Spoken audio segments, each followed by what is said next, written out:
no dejaré de agradecer a la organización, particularmente a Alfonso, pues por su disponibilidad en todo este tiempo, desde que este congreso estuvo planificado en forma presencial allá para el mes de abril y todos los, en fin, conocidos avatares que luego ha sufrido hasta materializarse en esta forma virtual actual. Pero, en fin, Alfonso, gracias por todo el trabajo y la paciencia que has ido desarrollando a lo largo de estos meses. Un saludo también a los otros ponentes, Santiago y Marta en especial, también al ponente al que todavía no tengo el gusto de conocer, a Sebastián, y a todos los que estén virtualmente conectados en este momento, pues deseándoles que la mañana les sea provechosa. A mí me corresponde establecer, así reza además el título de mi ponencia, el régimen general de la retribución, y a eso me voy a atener,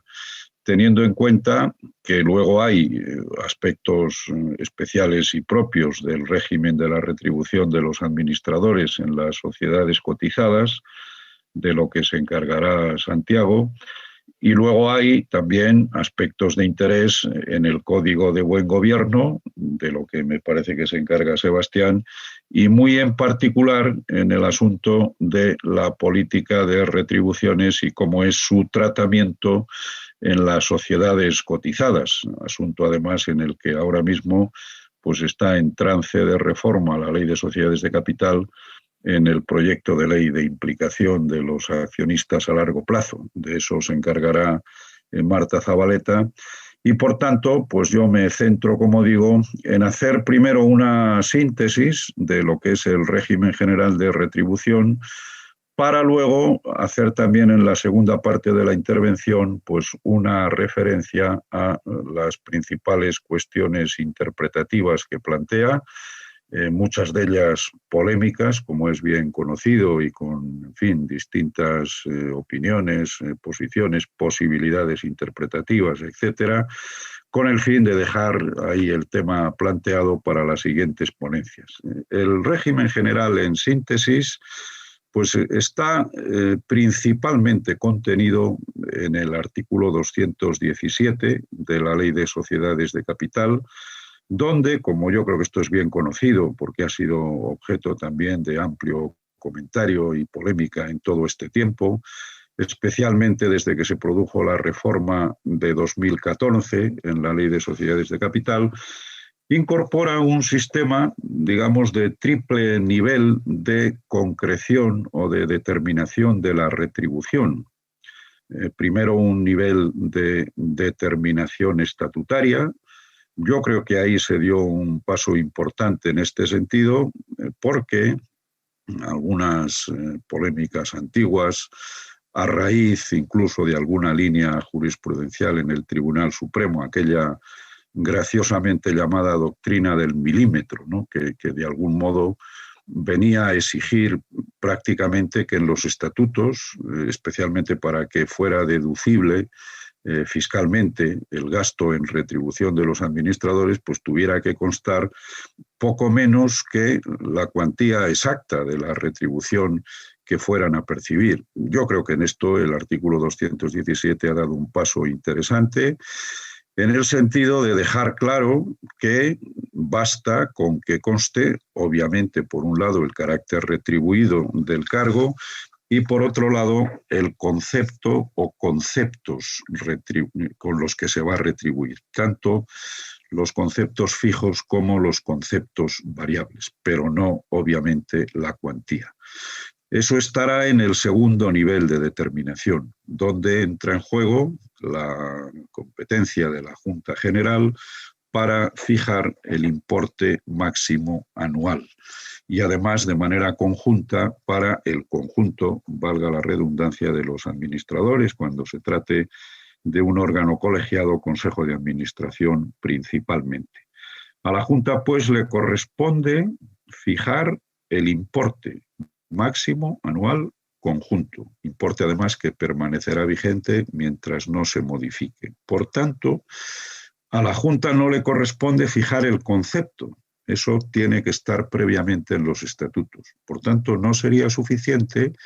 que los estatutos contengan varias o determinadas alternativas de manera abierta y que la Junta concretara en una de ellas. No, la Junta concreta la cuantía,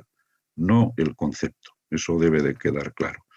Y finalmente hay un tercer nivel de determinación, que es el de la distribución, digamos, personalizada de la retribución entre los diversos administradores. Eso puede hacerlo la Junta. Si no lo hace, corresponde al propio órgano administrativo, en el caso del Consejo de Administración, pues un acuerdo del Consejo de Administración que deberá tener en cuenta. Este es un aspecto interesante porque influye en muchos otros aspectos de diligencia, responsabilidad, etcétera, las funciones y responsabilidades que cada uno de los administradores tenga atribuidas. Visto en conjunto este régimen en este triple nivel, pues yo creo que es interesante señalar que lo que fue el debate tradicional en materia de retribución respecto de la cuantía se ha transformado en un debate sobre la aplicación subjetiva del modelo y no tanto sobre la determinación de la cuantía. Antes el motivo de debate era el cuánto, en aquella jurisprudencia que llamaba del milímetro, o incluso en relación con este otro asunto tan debatido de la doctrina del vínculo y demás, y ahora lo que más bien se debate es el alcance subjetivo, no tanto el cuánto, sino a quienes se aplica el régimen de determinación que acabo de exponer. Hombre, hay luego una regla interesante, la del artículo 217.4, regla que es dudoso que esté bien colocada aquí, en este régimen general, porque pudiera dar la impresión de que no es aplicable en otros ámbitos. Y no, yo creo que lo que dice el 217.4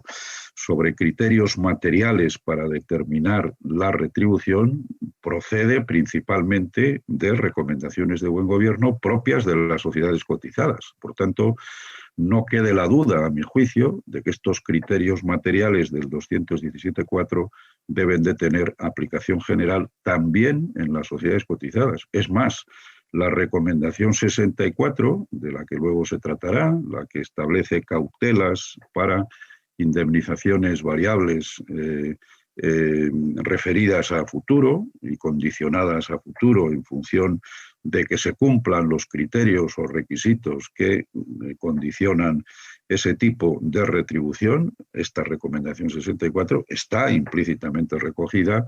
en el 217.4 cuando contempla incluso posibilidades de retorno de indemnizaciones o de retribuciones diferidas de este tipo cuando no se cumplan los presupuestos sobre los cuales ese tipo de retribuciones se pueden devengar. Bueno, este sería el régimen general. Luego a eso se ha añadido,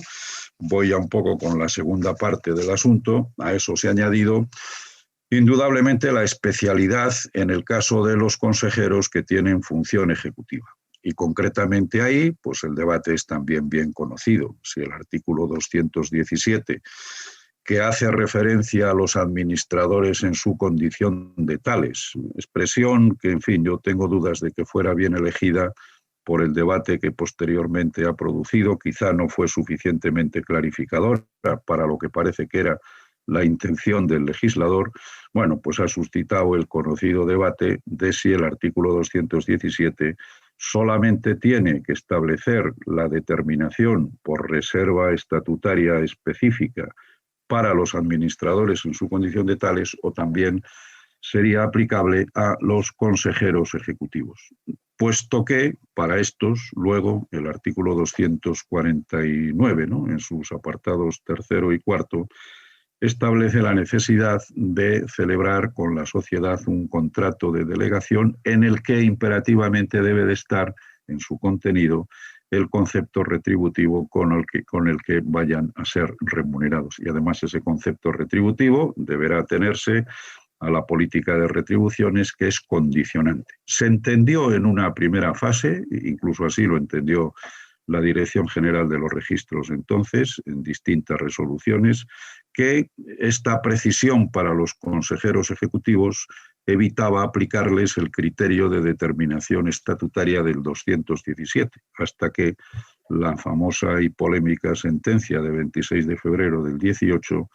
estableció el criterio contrario, que también los consejeros ejecutivos son consejeros o administradores en condición de tal, solo que tienen añadido esta dimensión o añadida esta dimensión ejecutiva en su cargo, y por tanto que también les era de aplicación el criterio de determinación estatutaria, sin perjuicio de que luego, en el caso de las sociedades cotizadas, jugara un régimen en buena parte distinto, porque allí sí que está la diferenciación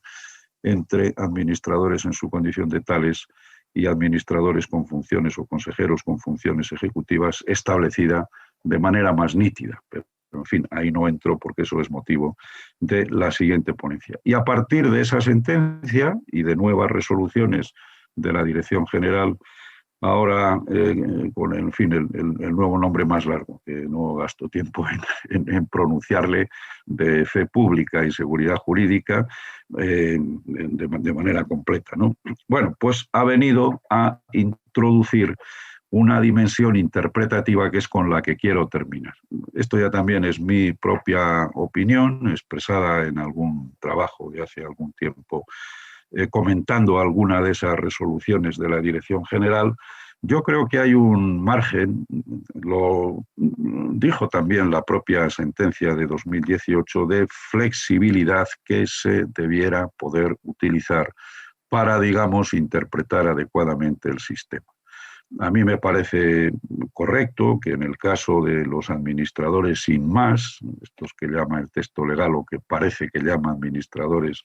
en su condición de tales o simplemente en su condición de tales, se les aplique un criterio de determinación estatutaria, digamos, más riguroso, más preciso. Entre otras cosas porque normalmente su retribución es una retribución fija y esa, por tanto, tiene también una posibilidad, una cualidad de determinación mucho más clara a través del principio de reserva estatutaria. Mientras que, en el caso de los ejecutivos, pues yo creo que debiera de combinarse ese criterio de determinación estatutaria, que yo creo que debe ser aplicable, con un cierto margen de flexibilidad. Por ejemplo, a mí me parecería adecuado que para los ejecutivos el criterio de determinación o de reserva estatutaria jugara con distintas posibilidades y luego fuera o bien la política de retribuciones cuando proceda o bien el contrato quien determine de manera concreta dentro de las opciones que abra una cláusula estatutaria flexible. Lo mismo me parece que podría ocurrir en relación con la fijación del máximo anual por la Junta. A mí no me parecería descabellado que en el caso de los ejecutivos la determinación por la Junta fuera más flexible, en el sentido de que operara dentro de una horquilla de mínimos y máximos, teniendo en cuenta que en el caso de los ejecutivos primará una retribución variable que necesitará también de un cierto margen de flexibilidad en la determinación, puesto que se apoyará seguramente en algún tipo de presupuestos que tendrán variación, resultados de la sociedad, evolución en el tiempo, contexto, etcétera, etcétera. Don Jesús, le queda el último minuto. Sí, le ocuparé, yo creo, sin mayor problema. Y finalmente, incluso en el tercer ámbito de determinación, en lo que es ya el reparto personalizado entre los consejeros, pues algo parecido podría ocurrir. Ahí es el propio consejo el que sabe perfectamente cuál es la tarea de cada uno. No ya solo las funciones ejecutivas atribuidas, que esas tendrán repercusión externa porque estarán inscritas en el registro, formalizadas en acuerdos, etcétera, sino también cuestiones de repartos internos de tareas, pertenencia a comisiones, encargos en particular a determinados consejeros que podrán ser tenidos en cuenta para la determinación de la remuneración en un momento en concreto. También, y termino con esto, algunas otras decisiones jurisprudenciales o de la Dirección General, por ejemplo, reconociendo validez a una retribución de ejecutivos que no estaba en los estatutos, pero que era conocida y consentida por los socios. Decisión curiosa a tener en cuenta. O incluso en supuestos de discriminación retributiva entre consejeros no ejecutivos y ejecutivos, unos gratuitos, otros no, a las que se ha dado validez. Pero también, y termino, no hay que olvidar que detrás de todo esto hay un asunto de fiscalidad y de hacer deducible, ¿no?, la retribución de los administradores desde el punto de vista fiscal. Y hay algunas recientes resoluciones del Tribunal Económico Administrativo Central no juegan precisamente a favor. Alguna de ellas ha dicho este mismo año que si no aparece en los estatutos la retribuibilidad de los ejecutivos, aunque sean retribuidos por otro concepto distinto, que esto ocurre a veces, en los estatutos no hay cláusula de retribución, pero la retribución viene por otro concepto, por otro tipo de encargo o cargo empresarial interno, etcétera, no será retribuida. Si en los estatutos aparece como gratuito y la retribución viene por otro concepto. Por tanto, teniendo en cuenta también ese criterio, ese margen de flexibilidad al que me he referido pudiera, creo yo, bien interpretado, proporcionar una solución razonable y, a mi juicio, también estable en medio de la polémica que este asunto ha suscitado. Con eso termino, no sé si me he pasado un mínimo del tiempo, pero, en fin, menos también me hubiera resultado imposible. Gracias y doy paso al siguiente.